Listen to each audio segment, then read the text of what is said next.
For centuries, gold has been seen as the ultimate safe haven, right? A timeless store of value. But not too long ago, international banking regulators gave it this massive promotion, boosting it to the absolute highest tier of bank capital. So let's dig into what this really means for the whole financial system. And that promotion, well, it brings up a massive question. Are we actually making our banks safer by putting gold on par with the most stable, loss-absorbing assets out there? Or have we just plugged a shiny but kind of volatile weakness right into the heart of their defenses? That's what we're going to unpack in this explainer. Okay, so to really get to the bottom of all of this, we've got to start with the basics. What exactly is this exclusive club that gold just got an invitation to? What is Tier 1 capital? So at its core, Tier 1 capital is, well, it's the absolute bedrock of a bank's financial strength.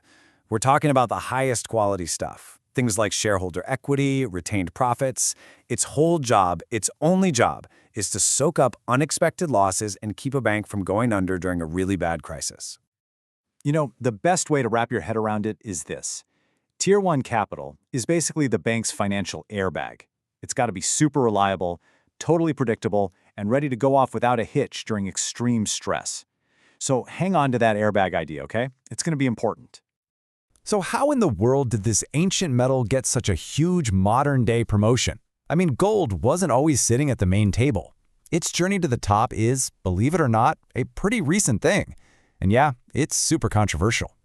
See, for the longest time, under these global banking rules, the ones from the Basel Committee called Basel 1 and 2, gold was way down in Tier 3, a much riskier category.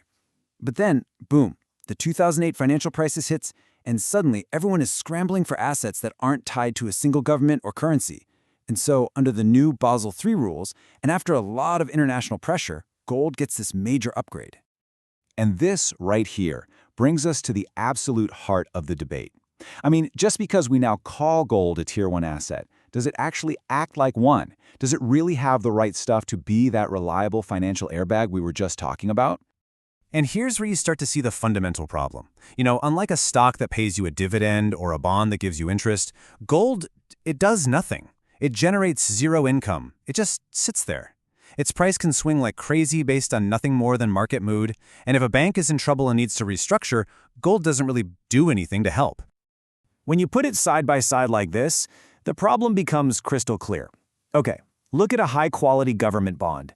It gives you steady income, it's generally pretty stable, and if a crisis hits, you can easily use it as collateral to get cash, fast. Gold? It offers, well, none of that. It's basically a passive, volatile asset that's trying to dress up like a stable, functional one. There's a quote from the source material that just hits the nail on the head. When a bank is failing and you need your assets to actually work for you, gold is just shiny, unyielding, unhelpful. Okay, so that's the theory. But what happens when the pressure is really on, in an actual crisis? Let's walk through what a liquidity crunch could actually look like for a bank that's counting on gold to save it. All right, picture this. A crisis hits. The market is in chaos. Everyone, and I mean everyone, needs cash, and they need it yesterday. So what happens? Institutions are forced to sell whatever they can, including gold, which of course can make its price absolutely tank. All of a sudden, that gold on the bank's balance sheet is worth 15% less. And when the bank tries to use it to get an emergency loan, they find out a lot of places won't even take it as collateral. That financial airbag we talked about, it's literally deflating at the exact moment the car is crashing.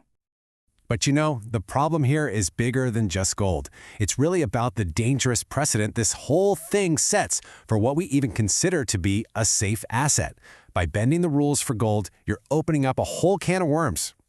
I mean, just think about the logic here for a second. If the main argument is that gold is Tier 1 because it's time-tested and not tied to a government, well, where does that logic stop? You can make the same case for Bitcoin or farmland. The source even makes a great point, kind of cheekily, that seashells were used as currency for way longer than the euro has been around. You see how we're moving away from function and more towards just symbolism. Okay, so if gold doesn't really act like a proper Tier 1 asset, why in the world did it get this promotion? Well, the answer, it turns out, has a lot less to do with smart financial planning and a whole lot more to do with global politics. And this is really where the politics of it all come into play. You had countries like China and Russia who, by the way, hold huge amounts of gold, pushing hard for this upgrade. Meanwhile, the US and the EU were, let's just say, not so keen on the idea. But in the end, they went along with it as a compromise to get the rest of the big Basel III reforms across the finish line. And really, that's the bottom line here. Gold's promotion wasn't based on some tough analysis that proved it was a super safe asset. Nope, it was a political deal, a concession to get everyone to agree.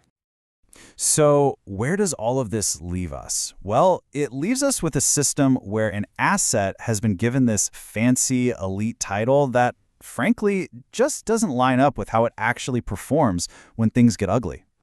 Look, nobody's denying that gold is durable or that people have trusted it for thousands of years.